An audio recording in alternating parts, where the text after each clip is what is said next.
മാതാവിനും തിരുക്കുമാരനും 1000 നന്ദി. എൻ്റെ പേര് നീതു. ഞാനൊരു ഹിന്ദുവാണ്. ഞാനിവിടെ അടുത്തുനിന്ന് തന്നെയാണ് വരുന്നത്. കലവൂരാണ് വീട്. 2023 തൊട്ട് ഒരു സർക്കാർ ജോലിക്ക് വേണ്ടി പരിശ്രമിച്ചുകൊണ്ടിരിക്കുകയായിരുന്നു ഞാൻ.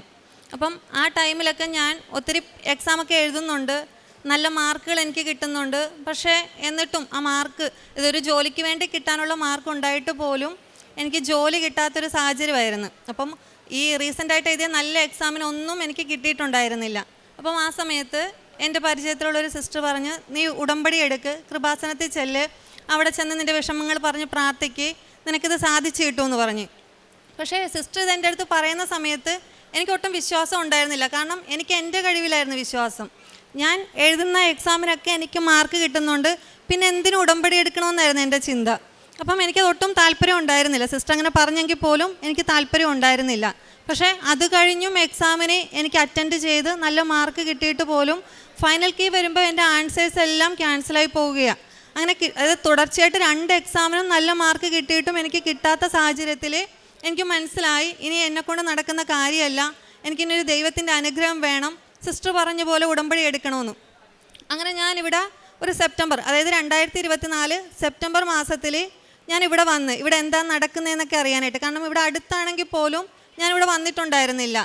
അപ്പം സിസ്റ്റർ പറഞ്ഞ അനുസരിച്ച് ഞാൻ വന്ന് ഇവിടെ സാക്ഷ്യങ്ങളൊക്കെ കേട്ടുകൊണ്ടിരിക്കുക. അപ്പം ഓരോരുത്തർ ഡേറ്റ് ഇട്ട് പ്രാർത്ഥിക്കുന്ന സാക്ഷ്യങ്ങളാണ് ഞാൻ ആ സമയത്ത് കൂടുതലും കേട്ടുകൊണ്ടിരുന്നത്. അപ്പം അവർ ആ ഡേറ്റ് ഇട്ട് പ്രാർത്ഥിക്കുമ്പം അവർക്ക് അതിൻ്റെ റിസൾട്ട് അവർക്ക് കിട്ടുന്നുണ്ട്. അപ്പോൾ ആ സമയത്ത് എൻ്റെ PSC എക്സാമുമായി ബന്ധപ്പെട്ട് ഒരു കേസിൻ്റെ വിധി നടക്കുകയാണ്. പക്ഷെ ആ വിധി വരുന്നില്ല, താമസിക്കുക. ചോദിക്കുമ്പോൾ സാറന്മാർ പറയുന്നത് ആ വിധി വരില്ല, വർഷങ്ങൾ നീണ്ടുപോകും എന്ന് പറഞ്ഞുകൊണ്ടിരിക്കുക. അപ്പം ആ വിധി വരാതെ ഞങ്ങൾക്കൊന്നും ചെയ്യാനൊക്കത്തില്ല. ഞാനപ്പോൾ ഇവിടെ ഇരുന്ന് മാതാവിനോട് പറഞ്ഞു, മാതാവേ, എനിക്ക് ഇന്ന ഡേറ്റിനുള്ളിൽ എനിക്ക് ആ റിസൾട്ട് അറിയാൻ പറ്റണം. അപ്പം ഞാൻ ഇവിടെ ഇരുന്ന് പറയുന്ന കാര്യങ്ങളാണ്. അതിനുശേഷം ഞാൻ വീട്ടിൽ ചെല്ലുമ്പോഴത്തേക്കും ആലോചിച്ചു, അയ്യോ, ഞാൻ മാതാവിന് കൊടുത്ത ഡേറ്റ് ഒത്തിരി അടുത്ത് പോയല്ലോ, ഇത്തിരി കൂടി നീട്ടി കൊടുക്കേണ്ടതായിരുന്നു മാതാവിന്. കാരണം ഇത്ര പെട്ടെന്ന് മാതാവിന് അത് സാധിച്ചു തരാൻ പറ്റുമോ? പക്ഷേ 2 ദിവസം കഴിഞ്ഞ് ആ റിസൾട്ട്, ഞങ്ങളുടെ ആ കേസിൻ്റെ റിസൾട്ട് പെട്ടെന്ന് വരികയായിരുന്നു. ആ സമയത്ത് എനിക്ക് മാതാവിനോട് വിശ്വാസം കൂടി. കാരണം വരത്തില്ല എന്ന് പറഞ്ഞ വിധിയാണ് വന്ന്, ഞാൻ എൻ്റെ വിശ്വാസപ്രകാരം ഡേറ്റ് ഇട്ട് പ്രാർത്ഥിച്ചതിൻ്റെ ഫലമായി ആ ഡേറ്റിന് മുമ്പായിട്ട് തന്നെ എനിക്ക് ആ വിധി അറിയാൻ പറ്റി. അങ്ങനെ എനിക്ക് വിശ്വാസം കൂടി. അതിനുശേഷമാണ് ഞാൻ 2024 ഒക്ടോബർ 1 ഞാൻ എൻ്റെ ജോലിക്ക് വേണ്ടി ഉടമ്പടി എടുക്കുന്നത്. അപ്പം ആ സമയത്ത് ഞാനിവിടെ വന്ന് ക്ലാസ്സിലൊക്കെ ഇരുന്ന് അച്ഛൻ പറയുന്ന പോലെ നല്ല രീതിയിൽ ആദ്യത്തെ 1-2 ആഴ്ച നല്ല രീതിയിൽ ഉടമ്പടിയെല്ലാം പാലിച്ചുകൊണ്ട് പോയി. പിന്നെ പോയി കഴിഞ്ഞപ്പോഴത്തേക്കും ആ ഉടമ്പടിയിൽ ഞാൻ വീഴ്ചകളൊക്കെ വരുത്താൻ തുടങ്ങി, പറയുന്ന കാര്യങ്ങൾ ചെയ്യാതിരിക്കുക. അപ്പം ആ സമയം ഞാനത് വലിയ കാര്യമായിട്ട് എടുത്തില്ല. പക്ഷേ സ്വപ്നങ്ങളിൽ മാതാവ് ഇങ്ങനെ വന്നിട്ട് പറയും, നീ എന്താണോ ആഗ്രഹിക്കുന്നത് എനിക്ക് നിനക്ക് തരണമെന്നുണ്ട്, പക്ഷെ നീ ഉടമ്പടി നന്നായിട്ട് പാലിക്കണം. പക്ഷേ ഞാനത് കാര്യമായിട്ട് എടുത്തില്ല, അതെനിക്കങ്ങനെ തോന്നിയതായിരിക്കും എന്ന് ഓർത്തു. പക്ഷേ വീണ്ടും ദിവസങ്ങളിൽ ഞാൻ ആ സ്വപ്നം തന്നെ വീണ്ടും ആവർത്തിക്കാൻ തുടങ്ങി, നിനക്ക് തരണമെന്നുണ്ട്, നീ നിൻ്റെ ഉടമ്പടി നന്നായിട്ട് പാലിക്കണമെന്ന്.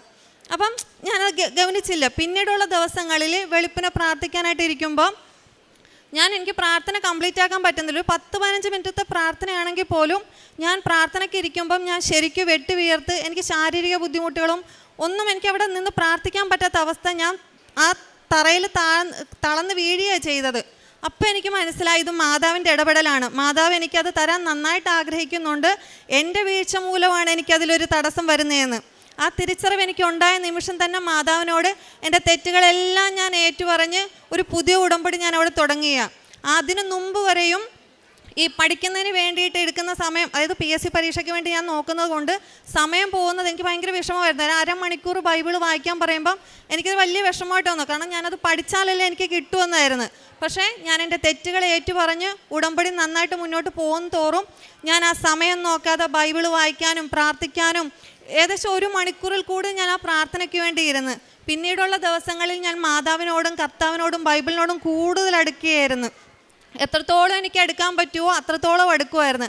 അപ്പം ഞാൻ പഠിക്കാം, അതായത് എപ്പോഴും പോലെ പഠിക്കുന്ന പോലെ പഠിക്കാതെ കുറച്ചധികം നേരം പ്രാർത്ഥനയ്ക്ക് വേണ്ടി ചിലവഴിക്കുന്നുണ്ടായിരുന്നു. അപ്പം എൻ്റെ കൂട്ടുകാരും എനിക്ക് ചുറ്റുമുള്ളവരൊക്കെ പറയും, നീ എന്തിനാ ഇങ്ങനെ കാണിക്കുന്നത്, നീ പഠിക്കുന്നതല്ലേ, നീ പഠിക്കുക, അല്ലാതെ വെറുതെ പള്ളിയിൽ പോയി നടക്കാതെ പത്രങ്ങളൊക്കെ വിറ്റ് നടക്കാതെ നീ സമയം കളയാതെ ഇരുന്ന് പഠിക്കാൻ എൻ്റെ അടുത്ത് പറയുമായിരുന്നു.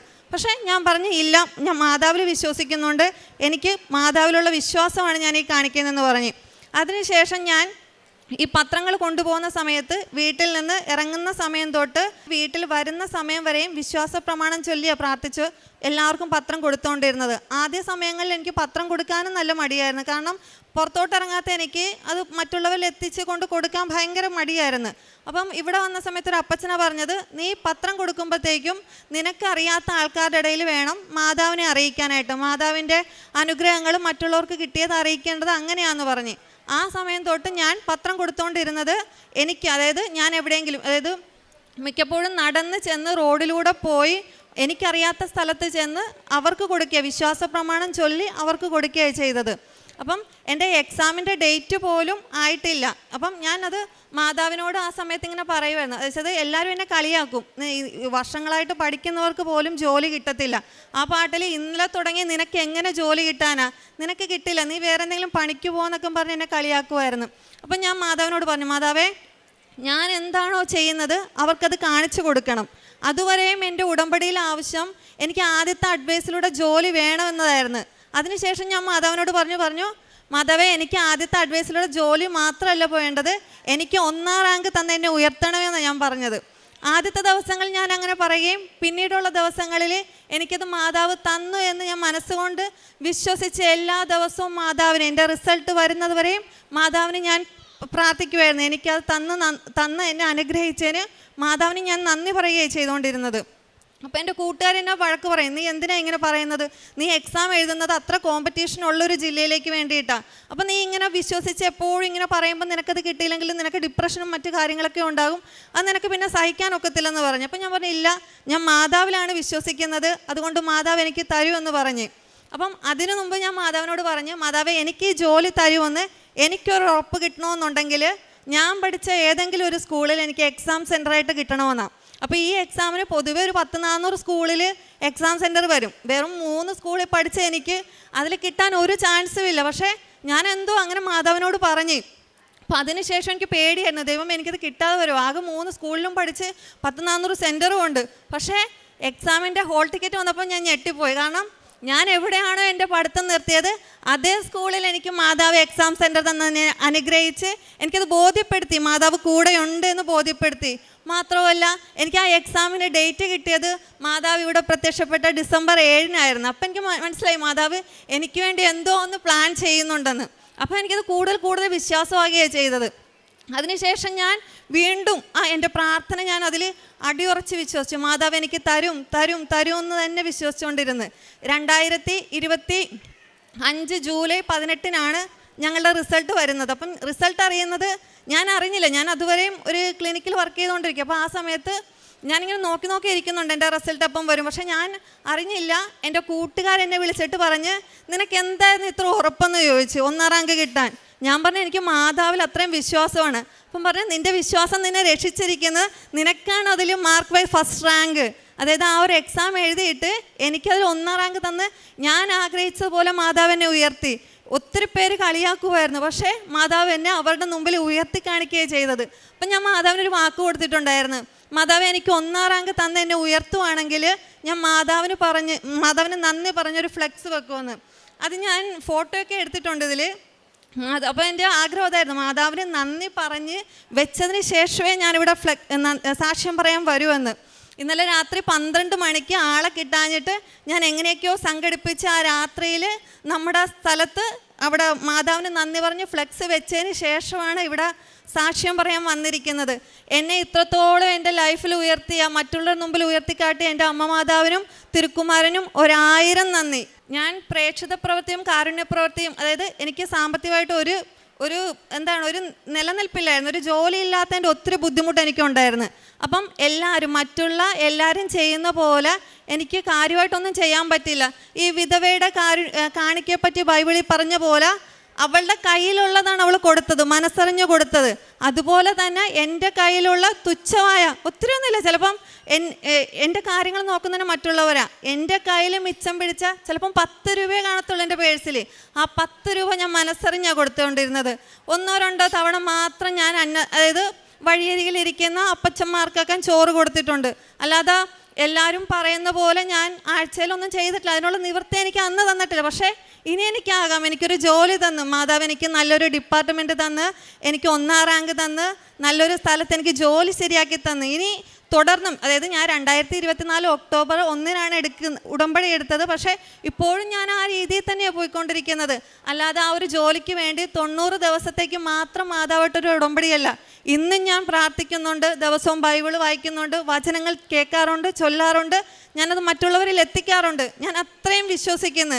ഇന്നിപ്പം ഞാൻ ഇത്രത്തോളം ഹാപ്പി ആയിട്ട് നിൽക്കുന്നതും മാതാവിൻ്റെ ആ കാരുണ്യം കൊണ്ടാണ്. പിന്നെ എന്തിനു ഞാനങ്ങനെ മാറ്റി ചിന്തിക്കണം? 90 ദിവസത്തേക്ക് വേണ്ടി മാത്രം മുറുക്കെ പിടിച്ച് എൻ്റെ ലൈഫിൽ എന്നും മാതാവ് എൻ്റെ കൂടെ വേണം. അതങ്ങനെ ഉണ്ട് എന്നതിൻ്റെ തെളിവാണ് ഞാനിപ്പോഴും ഇവിടെ നിന്ന് സന്തോഷത്തോടെ ഈ സാക്ഷ്യം എനിക്കിവിടെ പറയാൻ പറ്റുന്നത്. അമ്മ മാതാവിനും തിരുക്കുമാരനും ഒരിക്കൽ കൂടി ഞാൻ നന്ദി അർപ്പിക്കുന്നു. ഇതാണ് ഞാൻ അവിടെ നമ്മുടെ സ്ഥലത്ത് വെച്ചിരിക്കുന്ന ഫ്ലെക്സ്. ഇതിൽ എഴുതിയിരിക്കുന്നത് PSC പരീക്ഷയിൽ 1ാം റാങ്ക് തന്നെ എന്നെ ഉയർത്തിയ അമ്മ മാതാവിനും തിരുക്കുമാരനും 1000 നന്ദി എന്നും പറഞ്ഞ് സമർപ്പണം നീതു എന്ന പേരിലാണ് വെച്ചിരിക്കുന്നത്. കാരണം ഞാൻ അമ്മ മാതാവിന് കൊടുത്ത വാക്കായിരുന്നു, എനിക്ക് 1ാം റാങ്ക് തന്ന് ഉയർത്തുവാണെങ്കിൽ ഞാൻ മറ്റുള്ളവരുടെ മുമ്പിൽ അത് ഏറ്റു പറയുകയും അമ്മ മാതാവിന് ഞാനൊരു ഫ്ലെക്സ് വെക്കുകയും ചെയ്യും. അതിനുശേഷം മാത്രമേ ഇവിടെ സാക്ഷ്യം പറയാൻ വരുവുള്ളൂ എന്ന്. എല്ലാം തന്ന് അനുഗ്രഹിച്ച അമ്മ മാതാവിനും തിരുക്കുമാരനും 1000 നന്ദി. ജോഷുവയുടെ പുസ്തകത്തിൽ നിന്ന് അധ്യായം 1 7-ാം തിരുവചനം. എൻ്റെ ദാസനായ മോശ നൽകിയിട്ടുള്ള എല്ലാ നിയമങ്ങളും അനുസരിക്കുകയും ശക്തനും ധീരനുമായിരിക്കുകയും ചെയ്യുക. അവയിൽ നിന്ന് ഇടംവലം വ്യതിചലിക്കരുത്. നിൻ്റെ ഉദ്യമങ്ങളിലെല്ലാം നീ വിജയം വരിക്കും. നീതു ഇവിടെ വന്ന് ഉടമ്പടിയെടുത്ത് പ്രാർത്ഥിക്കുമ്പോൾ വളരെ ശക്തമായി പ്രാർത്ഥിച്ചു. കാരണം ആ പ്രാർത്ഥനയ്ക്ക് എല്ലാം ഉത്തരം നൽകിയതിനുള്ള ഒരു വലിയ കാരണം നമുക്ക് മനസ്സിലാക്കാം. നമ്മുടെ ജോസഫ് അച്ഛൻ പറയാറുണ്ട്, നിൻ്റെ ആസ്തി എന്തുമാത്രമുണ്ട് എന്ന്. നീതുവിൻ്റെ സ്പിരിച്വൽ ബാങ്കിൽ വളരെ വലിയ ഒരു ആസ്തി ഇട്ടതിന് ശേഷമാണ് ഞാൻ ഉടമ്പടി ഉഴപ്പി എന്ന് മനസ്സിലായ സമയം മുതൽ അതെല്ലാം അവിടെ നിർത്തി. ഇനി ഞാനൊരു പുതിയ ഉടമ്പടി തുടങ്ങുകയാണ് എന്ന് പറഞ്ഞിട്ടാണ് നീതു ഉടമ്പടി ജീവിതം വീണ്ടും പുനഃക്രമിക്കുന്നത്. നമുക്കെല്ലാം കുമ്പസാരിക്കുവാനുള്ള സൗകര്യങ്ങളും വിശുദ്ധ കുർബാന സ്വീകരിക്കാനൊക്കെയുള്ള ഒരുപാട് സൗകര്യങ്ങളുണ്ട്. പക്ഷേ നീതുവിൻ്റെ ഒരു അനുരഞ്ജനം, ഒരു റിക്കൺസിലിയേഷൻ അതായിരുന്നു, ഞാൻ എൻ്റെ പുതിയ ഉടമ്പടി തുടങ്ങുകയാണ്. ഞാൻ എൻ്റെ പഴയ ആ ഒരു മടിയും അലസതയും എല്ലാം ഞാൻ മാറ്റിവെച്ചിരിക്കുന്നു. ഇനി മുതൽ ഞാൻ പരിശുദ്ധ അമ്മയ്ക്കും ഈശോയ്ക്കും സമർപ്പിച്ച് ഒരു വ്യക്തിയായിരിക്കുമെന്ന് പറഞ്ഞുള്ള ആ ഒരു ജീവിതം ഒരു 1.5 ഉടമ്പടിയായിരുന്നു എന്ന് നീതു ഏറ്റുപറയുന്നു. ഞാൻ ഡേറ്റ് ഇട്ട് പ്രാർത്ഥിക്കാൻ എനിക്ക് പേടിയായിരുന്നു. കാരണം നീതുവിൻ്റെ നിഷ്കളങ്ക മനസ്സിനെക്കുറിച്ച് നമുക്ക് മനസ്സിലാക്കാം. ഞാൻ ഇത്രയും വലിയ ചെറിയ ഒരു അടുത്ത ദിവസങ്ങളിൽ ഡേറ്റ് കൊടുത്താൽ മാതാവിന് ഇത് സാധിക്കുമോ എന്ന് പോലും നീതു ചിന്തിച്ചു പോയി. കാരണം ഇത് സമയച്ചുരുക്കത്തിൻ്റെ അമ്മയാണ്. മാതാവിന് 2 ദിവസം വേണമോ, 2 മിനിറ്റ് വേണമോ, ഫ്രാക്ഷൻ ഓഫ് സെക്കൻഡ് വേണമോ എന്നെല്ലാം നമുക്കറിയാം. പരിശുദ്ധ അമ്മ സമയച്ചുരുക്കത്തിൻ്റെ അമ്മയാണ്. നമ്മുടെ എല്ലാ ജീവിതഭാരങ്ങളും ഞൊടിയിടയിൽ നമുക്ക് സാധിച്ചു തരുന്ന, നമ്മുടെ വിഷമങ്ങളെ, സങ്കടങ്ങളെ, കണ്ണുനീരിനെ എല്ലാം ഒപ്പിയെടുക്കുന്ന ഒരമ്മ നമ്മോടുകൂടി സഞ്ചരിക്കുന്നുണ്ട്. നീതു പ്രാർത്ഥിക്കുമ്പോഴെല്ലാം എനിക്കൊരു ഫസ്റ്റ് റാങ്ക് വേണം, അതിനുള്ള ആസ്തി നീതു ചെയ്തുകൊണ്ടിരിക്കുകയായിരുന്നു. സ്പിരിച്വൽ ബാങ്കിലുള്ള പരിശുദ്ധ അമ്മയ്ക്കും ഈ ഉടമ്പടി നിബന്ധനകളെല്ലാം കൃത്യമായി പാലിച്ച് നീതു പറഞ്ഞു, നീ എനിക്ക് തരുന്ന ഒരു അടയാളം ഇതായിരിക്കും. ഞാൻ 3 സ്കൂളിൽ എൻ്റെ സ്കൂളിംഗ് അവസാനിപ്പിച്ചിട്ടുണ്ട്. ഏതെങ്കിലും ഒരു സ്കൂളിൽ നീ എനിക്ക് എക്സാം സെൻറ്റർ തരികയാണെങ്കിൽ നീ എൻ്റെ പ്രാർത്ഥന കേട്ടു എന്ന് എനിക്ക് ഉറപ്പുണ്ട്. നീതു അവസാനിച്ച ആ സ്കൂളിൽ തന്നെ എക്സാം സെൻറ്ററായി നൽകി. നീതുവിന് 1ാം റാങ്ക് നൽകി. നീതു പറഞ്ഞ വാക്ക് പാലിച്ചു. ഇന്നലെ രാത്രി ഒരു വലിയ ഫ്ലെക്സ് അടിച്ച് പരിശുദ്ധ അമ്മയ്ക്ക് നന്ദി പറഞ്ഞുകൊണ്ട്, എനിക്ക് ഈ റാങ്ക് നൽകിയിരിക്കുന്നത് പരിശുദ്ധ അമ്മയും ഈശോയുമാണെന്നുള്ള ഫ്ലെക്സ് മരത്തിന് മേൽ ഫിക്സ് ചെയ്തിട്ടാണ് ഇന്നിവിടെ വന്ന് വളരെ സന്തോഷത്തോടുകൂടി ആത്മാർത്ഥമായി സാക്ഷ്യം പറയുന്നത്. നമുക്ക് ഈശോയ്ക്കും പരിശുദ്ധ അമ്മയ്ക്കും നന്ദി പറയാം. നമ്മുടെ മുൻപിൽ നീതു ഇന്നൊരു വെല്ലുവിളിയാണ്. ഞാൻ ഇത് ഉടമ്പടി എടുത്തതുകൊണ്ടോ റാങ്ക് കിട്ടിയതുകൊണ്ടോ മാത്രമല്ല ഞാനിന്നിവിടെ നിൽക്കുന്നത്. ഞാനിത് കണ്ടിന്യൂസ് ആയി ഞാൻ ഉടമ്പടിയിലായിരിക്കും. എനിക്ക് നിത്യതയാണ് ആവശ്യമെന്ന് നീതു ഈ അൾത്താരയിൽ നിന്ന്, പരിശുദ്ധ അമ്മ പ്രത്യക്ഷപ്പെട്ട അൾത്താരയിൽ നിന്നുകൊണ്ടാണ് വളരെ ശബ്ദം ചെയ്ത് ഇവിടെ നിന്നിറങ്ങുന്നത്. നമുക്കെല്ലാവർക്കും, നമ്മുടെ എല്ലാ പഠിക്കുന്ന മക്കൾക്കും, അലസതയുള്ളവരോ അല്ലെങ്കിലോ പഠിക്കാൻ ബുദ്ധിമുട്ടുള്ള എല്ലാ മക്കളെയും ഈ സാക്ഷ്യത്തോട് ചേർത്ത് വെച്ചുകൊണ്ട് നീതുവിനെ പോലെ എപ്പോഴും ഈശോയെ സ്നേഹിക്കുവാനും ഉടമ്പടിയിൽ വിശ്വസ്തരായി ജീവിക്കാനുള്ള കൃപയ്ക്ക് വേണ്ടി പ്രാർത്ഥിച്ചു കൊണ്ട് ഈശോയ്ക്കും പരിശുദ്ധ അമ്മയ്ക്കും നല്ലൊരു കൈയടി നൽകി സാക്ഷി നമുക്ക് സമർപ്പിക്കാം. അത്യപൂർവ ദൈവാനുഭവങ്ങൾ ഇനി നിങ്ങൾക്കും സ്വന്തം.